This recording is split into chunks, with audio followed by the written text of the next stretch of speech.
قدم لكم اي تيك باش تقعدوا ديما على باج ما تفلتوا حتى نوفوتي تكنولوجيك وتكتشفوا لي ميور اكسبيريونس ديجيتال. معاك في التكنولوجيا، معاك في اللي تحبه.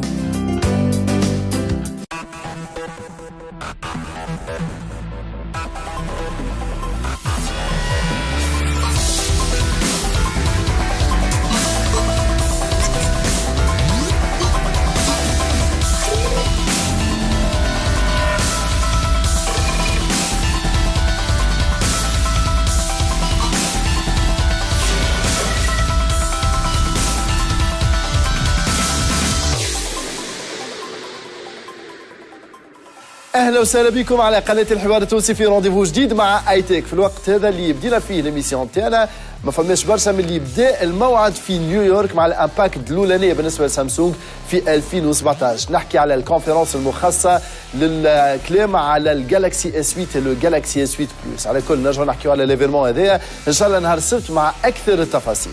خلينا توا نركزوا على ايفينمون صار الجمعه اللي فاتت على نهارين في السوبكوم. يرجع من جديد لا سي ام تي سي بي سي في دوره خامسه، موعد مع دي زيتيديون والتلامذة، موعد مع طاقات تونسية. نحن كنا حاضرين في الموعد هذا زادا. الروبورتاج. لا سي ام تي سي بي سي الكونكور نتاع البروغراماسيون يرجع من جديد نهار 25 و 26 مارس في التكنو بارك الغزالة. كان الموعد مع الكونكور هذا اللي يرجع في دورة خامسة. الهدف من المسابقة هذه هو انه يعني نقوم بتشجيع الشباب التونسي المتميز ونوريه اللي احنا في تونس ما فماش كان المشاكل، وإنما فما عباد توانسة متميزين يوجدوا الحلول للمشاكل. وهذاك هو الرسالة الأساسية اللي حبينا يعني نجيو نأكدوا عليها اليوم. والشباب هذا اللي باش يربح منه باش يمثل تونس في العالم وباش يعطي الصورة اللي نحبوا نعطيوها نحن على بلادنا. المدرسة العليا للمواصلات في تونس تحتضن اليوم والغد تظاهرة تي سي بي سي، هي تظاهرة للبرمجة، تظاهرة وطنية اللي تصير فيها سيليكسيون تاع لي ميور ايكيب اللي يمشيو للتظاهره العربيه تكون في نوفمبر 2017.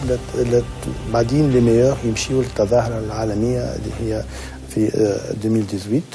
السيبكوم تحتضن عندها يحصل لها الشرف اللي تحتضن التظاهره هذه لان ندعموا احنا توسكي بروغراماسيون، لانه اليوم اوجوردي مهندس ماهوش متمكن من البروغراماسيون في الدومين في الدومين تيليكوم بالاخص، يعني عنده حاجه ناقصه بالاخص ثم لي سيرفيس اوجوردي كي سون ترو دوموندي لي كومبيتونس هذوما. هذاك علاش احنا للسنه الثالثه على التوالي نحتضنوا التظاهره هذه وندعموا فيها ودعمناها زاد في البروغرام تاعنا اللي دخلناها التظاهره هذه في الكورسيس تاع السيبكوم. لا سي ام تي سي بي سي ليفينمون هذايا اللي تعتبر السيبكوم واحده من ابرز المنظمين نتاعو، شاركوا فيه قرابه 100 فريق، كل فريق متكون من 3 أشخاص و20 ليسيان كانت لهم مشاركة ناجحة في الأولمبياد الوطنية للإعلامية. السنة هذه نظموا الدورة الخامسة للمسابقة الوطنية للبرمجة بشراكة مع المدرسة العليا للمواصلات بتونس والجمعية التونسية للسلامة الرقمية. والمسابقة هذه تمثل في حوالي 11-12 مسألة في مدة 5 ساعات، والمطلوب من المشاركين إيجاد الحل والحل الأنجع باعتماد إحدى لغات البرمجة سي سي بلس بلس ولا جافا.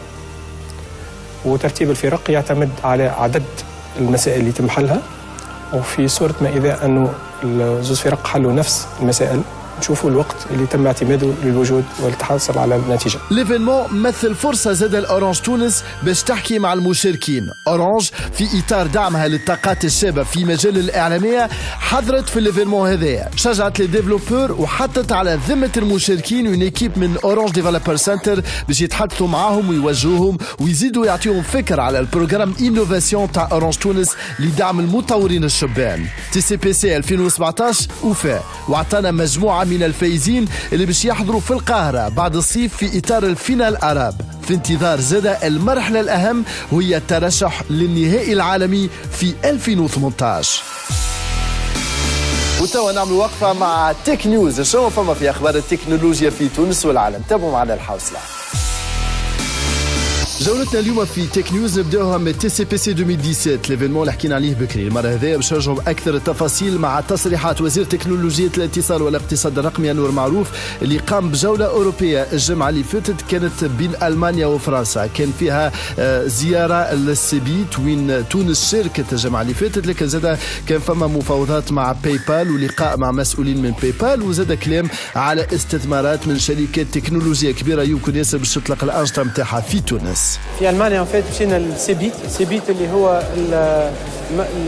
المعرض الدولي لسوق الاتصالات، معناتها من اكبر المعارض في العالم. يعني شنو عملنا؟ نحن مشينا اولا يعني شجعنا الشركات التونسيه اللي مساهمه في المعرض هذايا باش نعرفوا بالشيء اللي عندنا في تونس، وكيف كيف مشينا باش ندافعوا على صورة تونس، باش نعطيو يعني الصورة الإيجابية الصحيحة اللي بلادنا معناتها عندها الكفاءات، عندها الإمكانيات باش تستقبل كبرى الشركات العالمية اللي تخدم في المجال هذايا. من بعد تعدينا لفرنسا، وفي فرنسا يعني كان لنا 3 محطات كبيرة. المحطة الأولانية لقاء بالشباب التونسي المتميز اللي كيف يعني يخدم في كبرى الشركات العالمية، وكان يعني معاه حوار الهدف منه هو كيفاش الشباب التونسي في الدياسبورا معناتها في الخارج ينجم يكون سفير لتونس ومدافع عن مصالحها. المحطة الثانية هي مع شركة باي بال، كانت مفاوضة باش نخليو الباب مفتوح، باش نخليو يعني الإمكانية مفتوحة باش باي بال يدخل لتونس. ووصلنا إلى أنه نقترحوا عليهم يعني حل، وإن شاء الله نستناو في القريب العاجل ويرجعوا لنا باش يقولوا لنا الحل هذا معناتها يساعدهم ولا. ونحن على كل حال شادين صحيح، وبإذن الله تعالى ماناش مسلمين معناتها في حكايه الباي بال. المحطه الثالثه هي مع شركه جي اف اي، شركه جي اف اي من اكبر الشركات الاوروبيه في لي سيرفيس انفورماتيك، 15000 شخص، مليار اورو دو شيفر دافير، موجوده في 16 بلاد. الهدف من الاتفاقيه اللي عملناها مع جي اف اي انها هي تجي وتنتصب في تونس وتحدث في البدايه 200 موطن شغل، والامكانيه التطور نتاعها مفتوحه على يعني اكثر من ذلك بكثير. شركة فيرسوس أطلقت في تونس un smartphone جديد le V550. C'est un smartphone 4G double SIM فيه un écran 5.5 pouces, un écran HD. côté hard نلقاو فيه un processeur quad core 2 جيجا دو رام. بالنسبة للمصورة اللي في الظهر 13 ميجا بيكسل مع فلاش والقدامية 5 ميجا بيكسل. السمارتفون هذايا فيه un lecteur d'empreinte digital يخدم بالمارشمالو 6.0. بالنسبة للكوتي لوجيسيال ماهوش un smartphone unibody، رغم لي بوردور en aluminium نتاعو نلقاو الكوك نتاعو في الظهر اون بلاستيك. تتنحى تخبي وراها باتري 2500 ملي امبيرور، لكن زاد تخبي لومبلاسمون تاع الكارت ميكرو اس دي اي زاد البور نتاع لي دو سيم. فيرسوس تحكي على السمارت فون هذايا وتحكي على الروبوستيس نتاعو، بما انه خرجت دي فيديو توري كيفاش انه حتى لو كانت تتعدى عليه عجله نتاع كهرباء فانه ليكرون يقعد يخدم. لو في 550 في تونس ب 379 دينار.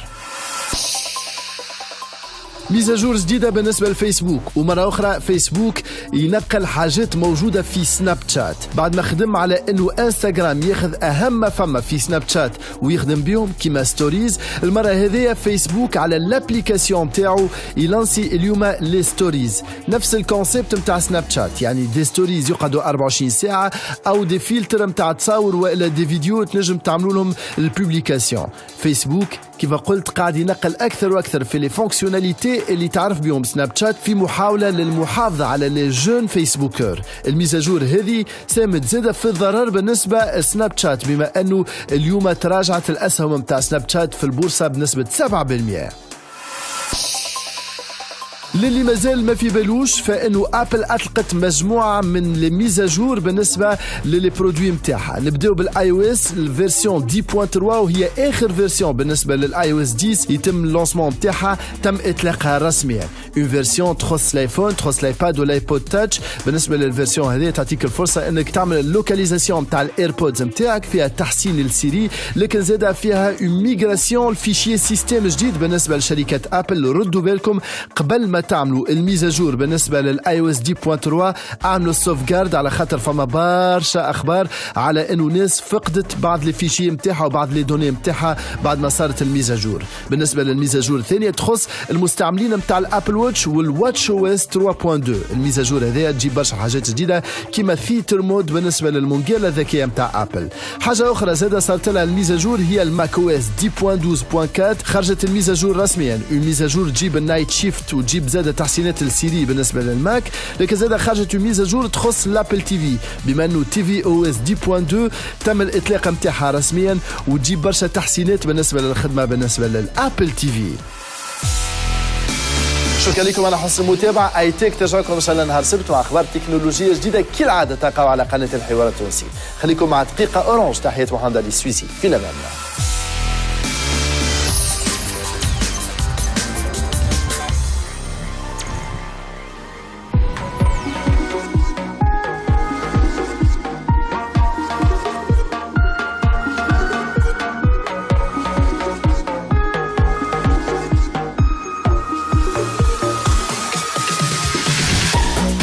عسلامة، أنا ماهي أورانج إكسبير.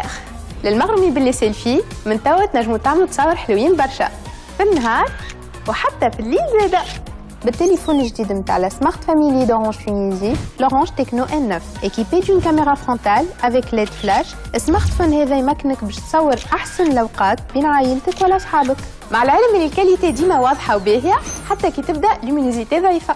لورانج تكنو N9 يمكنك زادا باش تسجل عدد كبير من التصاور ولي فيديو خاطر يتمتع بين غراند كاباسيتي دو ستوكاج غراس ا سا ميموار انترن دو 16 جيجا اللي تنجموا تزيدوا عليه اون كارت ميكرو اس دي توصل حتى 64 جيجا. السمارت فون اورانج تكنو N9 عنده ان بروسيسور كواد كور 1.3 جيجا هرتز وفيه ان اكران اتش دي 5 بوس دو 16 مليون كولور، وهكا تنجموا تفرجوا في لي فيديو اي لي فوتو كاليتي الطياره. السمارت فون اورانج تكنو N9 متوفر en باك بوست بايي ب 159 دينار في عروض 259 دينار. باش تزيدوا تتعرفوا أكثر على لي ديتاي دو باك ادخلوا على السيت www.orange.tn. نشكركم اللي تبعتوا Orange Smartphone Coach et restez connectés sur www.orange.tn pour d'autres nouveautés smartphones. Merci.